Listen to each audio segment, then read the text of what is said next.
नमस्कार। आज हम एक बहुत ही आम लेकिन शायद अधूरी समझ पर बात करेंगे। दिल की बीमारी। अक्सर लगता है कि भाई हार्ट प्रॉब्लम मतलब नसें ब्लॉक हो गई हाँ, बिल्कुल। और ब्लॉकेज खिलवा ली, स्टेंट लग गया या बाईपास हो गया तो बस। काम हो गया एग्जैक्टली कि इलाज पूरा हो गया। हम्म लेकिन क्या सच में ऐसा है? क्या कहानी सिर्फ ब्लॉकेज तक ही है? शायद नहीं। तो आज हम इसी को थोड़ा खंगालेंगे। जो जानकारी उपलब्ध है उसके बेसिस पे ये देखेंगे कि असली मुद्दा कहीं ब्लॉकेज से ज्यादा दिल की अपनी ताकत, मतलब उसकी जो पंप करने की क्षमता है वो तो नहीं। हाँ, जिसे मेडिकल भाषा में इजेक्शन फ्रैक्शन या ईएफ कहते हैं। राइट। और फिर सर्जरी, एंजियोप्लास्टी, बाईपास, उनका असली रोल क्या है, क्या कहती है रिसर्च, और फिर बात करेंगे कुछ ऐसे इलाजों की जो शायद उतने कॉमन नहीं है। बिल्कुल। जैसे ईईसीपी है या इंटीग्रेटिव मेडिसिन है, लाइफस्टाइल तो है ही खैर, और एक नई चीज मेटाबॉलिक कार्डियोलॉजी। तो चलिए शुरू करते हैं। हाँ, और ये बहुत जरूरी भी है क्योंकि देखिए सेहत के मामले में सही जानकारी होना, पूरी जानकारी होना, इसी से तो सही फैसले लिए जाते हैं। सही बात है, अधूरी जानकारी तो नुकसान कर सकती है। बिल्कुल। तो शुरुआत करते हैं इसी पंपिंग से। आपने कहा ईएफ, इजेक्शन फ्रैक्शन, आम भाषा में मतलब क्या है इसका और क्यों है ये इतना जरूरी? देखिए ईएफ का सीधा मतलब है कि दिल एक धड़कन में अपने अंदर जितना खून है उसका कितना % हिस्सा बाहर फेंक पाता है, शरीर में भेज पाता है। अच्छा। एक सेहतमंद दिल का ईएफ होता है करीब 7 से 65%। मतलब हर धड़कन में वो 2/3 खून पंप कर देता है। ओके। तो इससे पूरे शरीर को खून मिलता है। हाँ, हर मिनट करीब 5 से 6 लीटर खून आपके दिमाग को, किडनी को, लिवर को, मांसपेशियों को, हर जगह। और अगर ये ईएफ कम हो जाए, मान लीजिए कई मरीजों का होता है 30% रह गया, तो सोचिए असर कितना गहरा होगा। 30% ईएफ का मतलब है कि इन जरूरी अंगों को जो सप्लाई मिल रही है वो जरूरत से लगभग आधी है। आधी सप्लाई बचे उतने ही रहे। हाँ, सिस्टम धीरे धीरे बैठ जाएगा। वही होता है शरीर में, अंग कमजोर पड़ते हैं और इसी से हार्ट फेलियर की स्थिति बनती है। तो ये पंपिंग इतनी जरूरी है, फिर भी सारा फोकस अक्सर ब्लॉकेज पर क्यों चला जाता है, खासकर वो जो बड़ी वाली होती हैं 80-90%? यहीं पर वो एक आम कह सकते हैं गलतफहमी है। अच्छा। देखिए ये बात सही है कि बड़ी ब्लॉकेज चिंता की बात है, पर मजेदार बात ये है और ये कई बड़े स्टडीज ने दिखाया है क्या? कि 80% से ज्यादा हार्ट अटैक उन ब्लॉकेजेस से होते हैं जो 50% से कम होती हैं। क्या बात कर रही है? 50% से कम वाली जिनको मामूली समझ लेते हैं। हाँ, वो छोटी या मीडियम साइज की ब्लॉकेज। लेकिन ऐसा क्यों? छोटी ब्लॉकेज ज्यादा खतरनाक कैसे हो गई? उसके पीछे 2 कारण हैं। एक तो जो बड़ी ब्लॉकेजेस होती हैं वो अक्सर धीरे धीरे सालों में बनती हैं, तो शरीर को ना टाइम मिल जाता है। वो कुदरती तौर पे उसके आसपास छोटी छोटी नई नसें बना लेता है जिन्हें हम कोलेट्रल्स कहते हैं। अच्छा, नेचुरल बाईपास जैसा? बिल्कुल, वो वैकल्पिक रास्ते बन जाते हैं। तो बड़ी ब्लॉकेज होने पर भी खून कहीं ना कहीं से पहुंचता रहता है, इसलिए वो ज्यादातर स्टेबल होती हैं, स्थिर। ओके, और दूसरा कारण?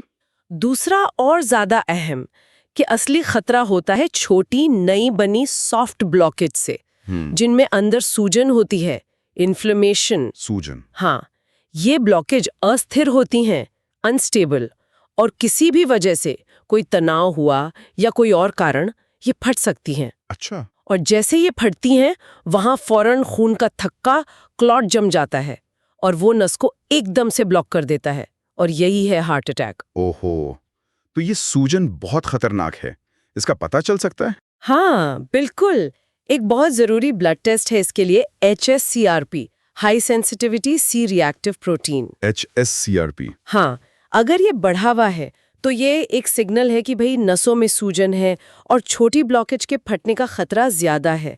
ये रिस्क समझने में बहुत मदद करता है। लेकिन ये टेस्ट रूटीन में होता है क्या? अफसोस की बात है, उतना नहीं होता जितना होना चाहिए। तो यहाँ समझने वाली बात यह है कि सिर्फ ब्लॉकेज का साइज नहीं, उसमें सूजन है या नहीं ये भी बहुत बड़ा फैक्टर है। तो अगर छोटी सूजन वाली ब्लॉकेज ज्यादा खतरनाक हैं और बड़ी वाली अक्सर स्थिर होती हैं, तो फिर जैसी पता चलता है कि 80-90% ब्लॉकेज है, फौरन सर्जरी की सलाह क्यों दी जाती है? एंजियोप्लास्टी या बाईपास? डर तो यही लगता है कि हार्ट अटैक आ जाएगा। डर लगना स्वाभाविक है और ये प्रोसीजर बंद रास्ते को खोलते हैं, इसमें कोई शक नहीं, खून का बहाव ठीक करते हैं। लेकिन ये तरीके दिल की पंपिंग क्षमता यानी जो मांसपेशियों की ताकत है उसको सीधे सीधे नहीं बढ़ाते। अच्छा। और खासकर जब हम स्थिर मरीजों की बात करते हैं, मतलब जिन्हें उस वक्त एक्टिव हार्ट अटैक नहीं है, तो पिछले करीब 20-25 सालों में बहुत बड़ी बड़ी इंटरनेशनल रिसर्च हुई है। जैसे करेज ट्रायल था, इस्कीमिया ट्रायल आया, ऑर्बिटर ट्रायल था। हाँ, सुने हैं इनके नाम। इन्होंने क्या बताया? इन सबका निचोड़ कमोबेश एक जैसा ही है कि स्थिर मरीजों में अगर आप सिर्फ दवाइयों और लाइफस्टाइल बदलाव से इलाज करें, उसकी तुलना में एंजियोप्लास्टी या बाईपास करने से भविष्य में हार्ट अटैक आने का या मृत्यु का खतरा कम नहीं होता। क्या? ये तो बहुत बड़ी बात है। हाँ, ये जरूर है कि सर्जरी से सीने के दर्द मतलब एंजाइना में शायद ज्यादा जल्दी और ज्यादा आराम मिल जाता है, पर जहां तक जिंदगी बचाने या मेजर हार्ट अटैक रोकने की बात है, स्टेबल केस में सर्जरी दवाइयों और लाइफस्टाइल बदलाव से बेहतर साबित नहीं हुई है इन ट्रायल्स में। ये जानकारी तो शायद बहुत लोगों तक पहुंचती ही नहीं। शायद। और ये भी जानना जरूरी है कि सर्जरी के अपने कुछ रिस्क भी तो होते हैं। जैसे स्टेंट डालते वक्त कभी कभी दिल को हल्का सा डैमेज हो सकता है। उसे प्रोसीजरल एमआई कहते हैं, एक तरह का माइनर हार्ट अटैक। ओह अच्छा। और फिर कुछ सालों में स्टेंट के अंदर या उसके किनारों पर दोबारा ब्लॉकेज बन सकती है, रीस्टेनोसिस कहते हैं उसे। तो मतलब ये परमानेंट सॉल्यूशन नहीं है? इससे एक अहम इंटरवेंशन समझना चाहिए जो रास्ता खोलता है, लक्षणों में आराम देता है, पर यह बीमारी की जड़ यानी सूजन या दिल की कमजोर होती ताकत का सीधा इलाज नहीं है। ठीक है, तो अगर सर्जरी हमेशा जवाब नहीं है, खासकर स्थिर मरीजों में, और असली फोकस पंपिंग और सूजन पर होना चाहिए, तो फिर ऑप्शंस क्या हैं? बिना सर्जरी के क्या रास्ते हैं? बिल्कुल है, और यहीं पर जरूरत है एक होलिस्टिक, एक समग्र नजरिए की। सबसे पहला और बुनियादी काम है दिल पर लोड कम करना। लोड कम करना कैसे? सबसे बड़ा रोल है इसमें हमारे खान पान का। खान पान, क्या खाएं क्या ना खाएं? हल्का खाना खाएं, सुपाच्य, जो आसानी से पच जाए, शरीर को ज्यादा मेहनत न करनी पड़े। ताज़ी सब्जियां, फल, सलाद, साबुत अनाज जैसे दलिया, खिचड़ी, फाइबर खूब हो। और एक बहुत ज़रूरी बात, रात का खाना वो जल्दी खाएं और हल्का रखें, सोने से कम 2-3 घंटे पहले, ताकि जब आप सोएं तो पाचन और दिल दोनों पर बोझ ना हो। अच्छा, ये तो खाने की बात हुई। और कोई प्राकृतिक तरीके? हाँ, कुछ छोटी छोटी चीज़ें हैं जो बहुत मदद करती हैं, जैसे नियमित मालिश करवाना, बॉडी मसाज, ब्लड सर्कुलेशन सुधरता है, मसल्स रिलैक्स होती हैं। गर्म पानी के टब में बैठना, हाइड्रोथेरेपी, या हॉट कोल्ड कंप्रेस, गरम ठंडी सिकाई, इससे नसें खुलती सिकुड़ती हैं, ब्लड फ्लो रेगुलेट होता है। और वो पिंडलियों की मालिश, आपने कहा था दूसरा दिल? हाँ, पिंडलियों की मालिश बहुत फायदेमंद है। हमारी काफ मसल्स खून को वापस ऊपर दिल की तरफ पंप करने में मदद करती हैं। तो ये सब छोटे छोटे उपाय हैं, लेकिन नियमित करें तो दिल को काफी राहत मिलती है। और ये पता कैसे चलेगा कि लोड कम हो रहा है? इसके लिए भी एक खास ब्लड टेस्ट है, NT-proBNP। NT-proBNP। हाँ, ये बताता है कि दिल की मांसपेशियों पर कितना स्ट्रेस या खिंचाव है। अगर लेवल ज्यादा है मतलब लोड ज्यादा है। कम पंपिंग वालों को ये रेगुलरली कराना चाहिए। इससे पता चलता है कि लाइफस्टाइल बदलाव और दवाएं काम कर रही हैं या नहीं। ठीक है, ये तो हो गया लाइफस्टाइल और लोड कम करना। इसके बाद दूसरा अहम पहलू है दवाओं का सही इस्तेमाल। एलोपैथी की दवाएं तो डॉक्टर की सलाह से लेनी ही है, पर साथ में इंटीग्रेटिव मेडिसिन के नजरिए से देखें तो कुछ सपोर्टिव दवाएं भी हैं। जैसे होम्योपैथी में एक दवा आती है क्रिटेगस, हॉथॉर्न बेरी से बनती है, या कैक्टस ग्रैंडीफ्लोरस है। आयुर्वेद में अर्जुन छाल का प्रयोग होता है। ये सब दिल की मांसपेशियों को ताकत देने के लिए जाने जाते हैं। अच्छा, तो ये मेन इलाज के साथ ले सकते हैं? हाँ, एक्सपर्ट की सलाह से एक सप्लीमेंट्री या सहायक थेरेपी की तरह। और तीसरा पॉइंट था आपका मेटाबॉलिक कार्डियोलॉजी। ये थोड़ा नया सा लग रहा है। हाँ, ये एक उभरता हुआ और बहुत ही इंटरेस्टिंग फील्ड है। इसका फंडा ये है कि दिल आखिर है तो एक मसली है ना। हाँ। और उसकी कोशिकाओं को, सेल्स को ठीक से काम करने के लिए, मतलब एनर्जी बनाने के लिए खास पोषक तत्वों की जरूरत होती है। एनर्जी जैसे एटीपी? बिल्कुल, एटीपी जो सेल की एनर्जी करेंसी है। जब दिल कमजोर होता है तो उसकी ये एनर्जी बनाने की फैक्ट्री भी स्लो हो जाती है। तो मेटाबॉलिक कार्डियोलॉजी में क्या करते हैं कि इन्हीं जरूरी पोषक तत्वों को सप्लीमेंट के तौर पे देते हैं। अच्छा। ताकि सेल्स को सीधी मदद मिले एनर्जी बनाने में। एग्जैक्टली। कौन से हैं ये पोषक तत्व? इसमें कई हैं, पर कुछ मेन हैं, जैसे कोएंजाइम Q10 या CoQ10। ये सेल के पावर हाउस माइटोकॉन्ड्रिया में एनर्जी प्रोडक्शन के लिए बहुत जरूरी है। CoQ10, हाँ सुना है। फिर है L-कार्निटीन। ये फैटी एसिड्स को माइटोकॉन्ड्रिया तक पहुंचाता है ताकि उनसे एनर्जी बन सके। डी-राइबोज है जो ATP बनाने का रॉ मटेरियल है। इनके अलावा magnesium, zinc, omega 3 fatty acids, ये सब मिलकर सेल्स को अंदर से ताकत देते हैं।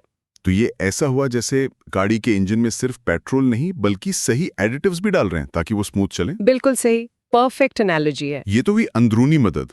अब आते हैं उस खास नॉन सर्जिकल थेरेपी पर, EECP। ये क्या भला है? Enhanced external counter pulsation. हाँ, EECP। हाँ, ये एक FDA अप्रूव्ड, मतलब अमेरिकी एजेंसी से मान्यता प्राप्त, नॉन इन्वेजिव यानी बिना चीर-फाड़ वाली थेरेपी है। होती कैसे है ये? इसमें मरीज को एक स्पेशल टेबल पर आराम से लेटाते हैं और उनके पैरों पर, पिंडलियों पर, जांघों पर और हिप्स पर बड़े-बड़े कफ बांध दिए जाते हैं, जैसे ब्लड प्रेशर वाले कफ होते हैं वैसे। ओके, फिर ये कफ एक कंप्यूटर से जुड़े होते हैं जो मरीज की ECG यानी दिल की धड़कन को लगातार मॉनिटर करता है। असली खेल है टाइमिंग का। ये कफ नीचे से ऊपर एक सीक्वेंस में तेजी से फूलते हैं, पहले पिंडलियों वाले, फिर जांघों वाले, फिर हिप्स वाले। उससे क्या होता है? उससे पैरों में और निचले शरीर में जो खून होता है वो तेजी से ऊपर की तरफ धकेला जाता है, सीधा दिल की अपनी नसों में, कोरोनरी आर्टरीज में। अच्छा। और फिर जैसे ही दिल अगली बार सिकुड़ने वाला होता है खून को पंप करने के लिए, जिसे सिस्टोल कहते हैं, ठीक उससे पहले ये सारे कफ एक साथ पिचक जाते हैं। ओके, तो एक बार खून ऊपर गया फिर रास्ता खाली हो गया। इसका फायदा क्या है? 2 मुख्य फायदे हैं।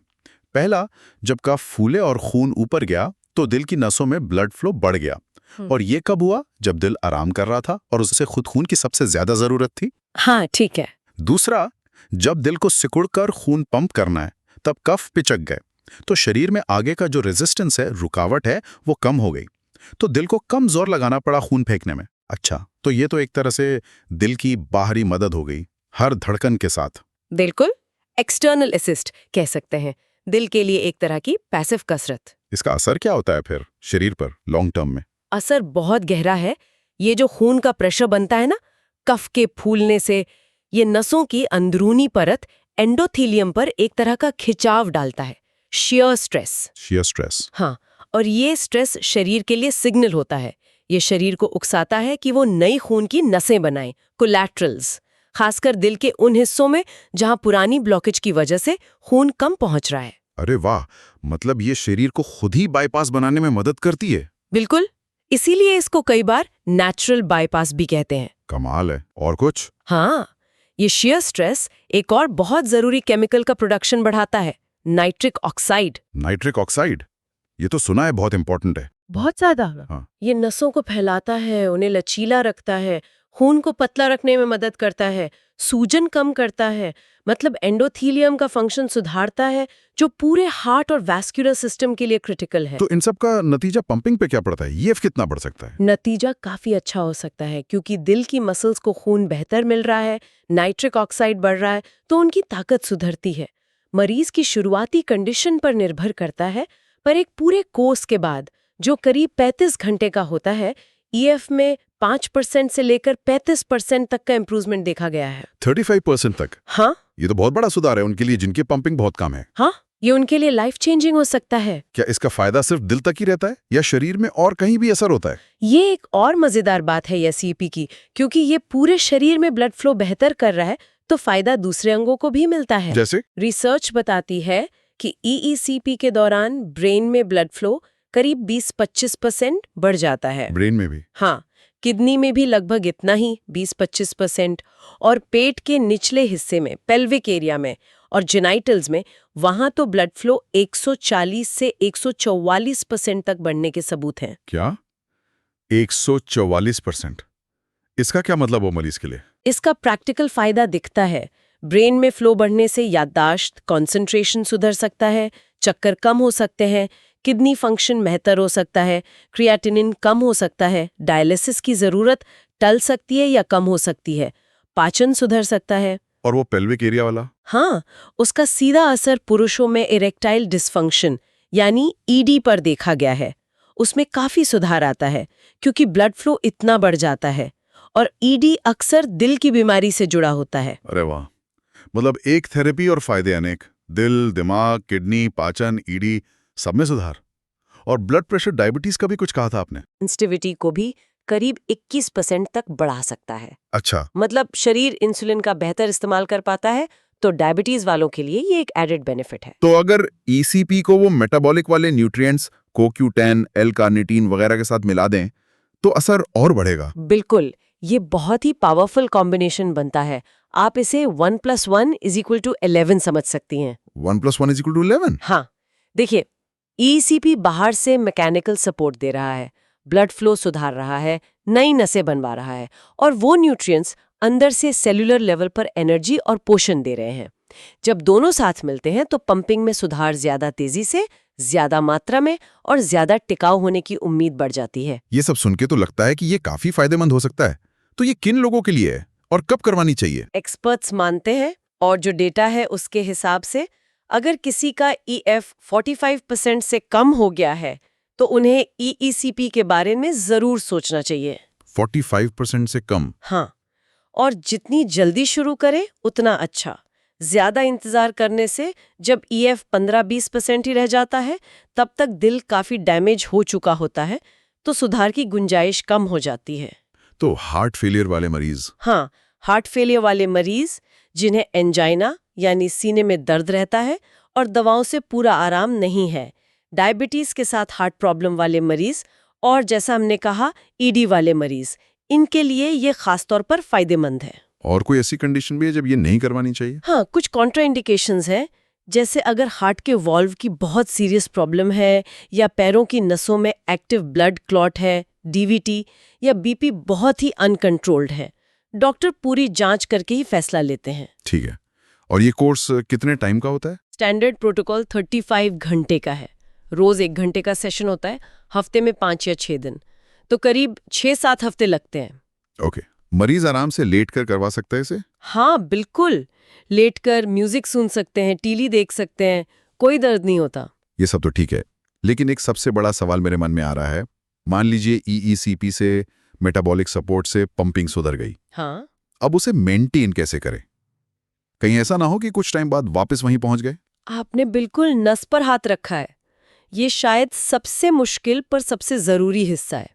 देखिए, EECP ने, सप्लीमेंट्स ने, दवाओं ने अपना काम किया, पंपिंग सुधार दी, पर अब उसे बनाए रखने की जिम्मेदारी तो मरीज की है ना। हाँ, बात तो सही है। ये वही गाड़ी वाली बात है।